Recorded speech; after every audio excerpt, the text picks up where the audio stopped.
According to Muhammad, he received Allah's revelations not directly, unlike Moses, Kalimu Allah, but indirectly through the agency of the angel Gabriel. From my own research, I have no doubt that Muhammad did not know who Gabriel actually was, what his name meant, and where and when he first appeared in the Bible. What has your research determined?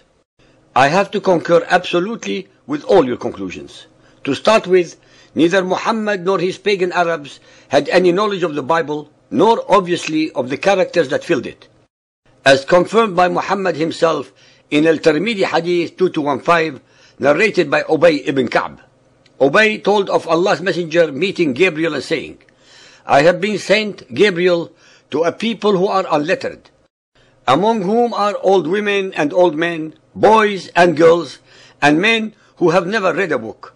He replied, the Quran, Muhammad, has been sent down in 7 modes.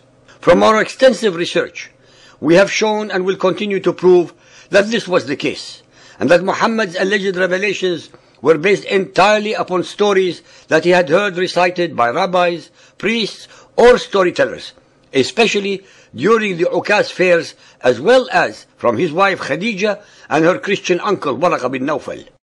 Nonetheless, Muhammad got most of them jumbled up in time and space, as we have been proving. In the Quran, Gabriel is called Jibril, which is a Syriac and not an Arabic word, derived from the Hebrew Gibor El, meaning God is mighty.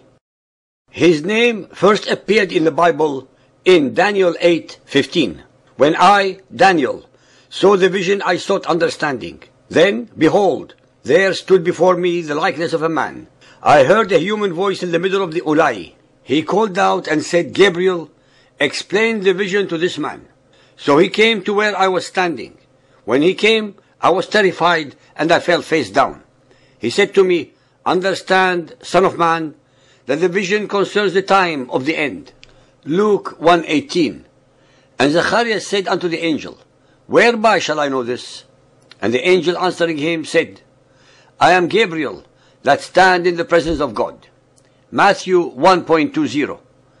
But while he thought on these things, behold, the angel of the Lord appeared unto him in a dream, saying, Joseph, thou son of David, fear not to take unto thee Mary thy wife, for that which is conceived in her is of the Holy Ghost.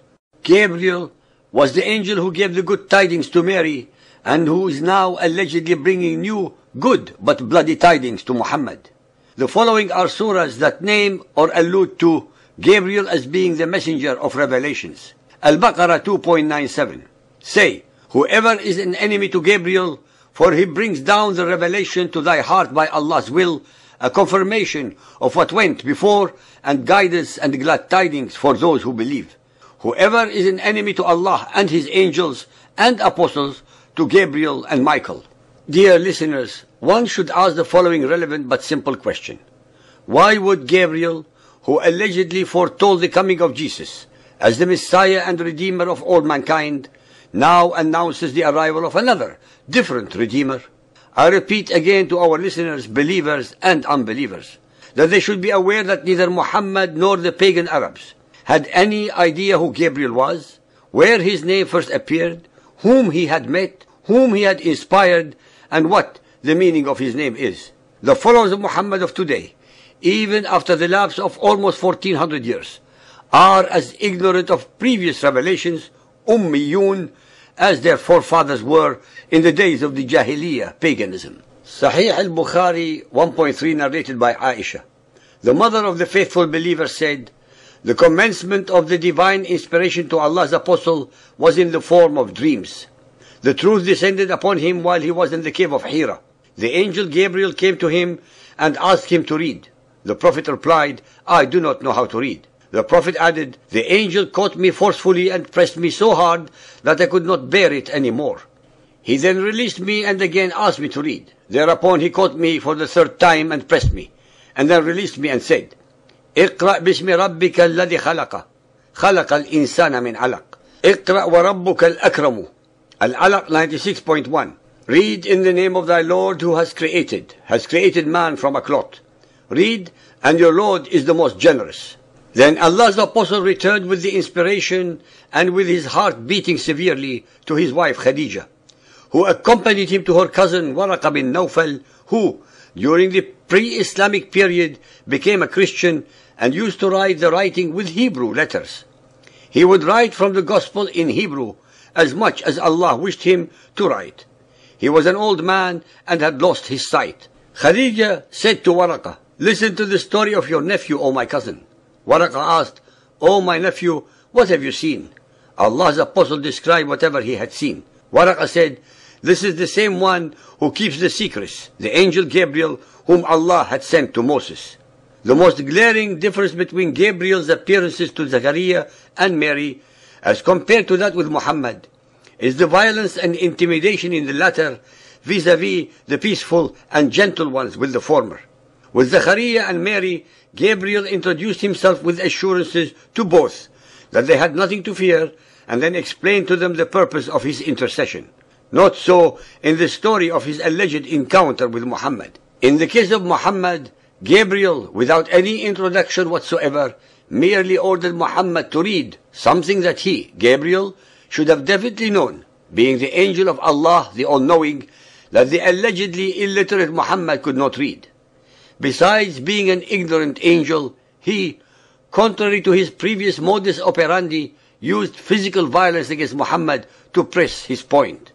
Moreover, if Waraqah were truly a Christian and well read in the Bible, he could not have ever said the stupid and untrue statements put in his mouth by the hadith writers, that Gabriel also appeared to Moses when in reality God spoke directly to Moses without the need of any intermediaries. Waraqah would have known that no angel ever came to Moses, and definitely not Gabriel. Like so many errors, falsehoods, misrepresentations and downright lies in the Quran, the ahadith had no choice but to follow suit. According to the ahadith reports, Gabriel was in constant and repeated touch with Muhammad, justifying every action and utterance through an ayah, verse, that invariably descended very conveniently after each event and not before.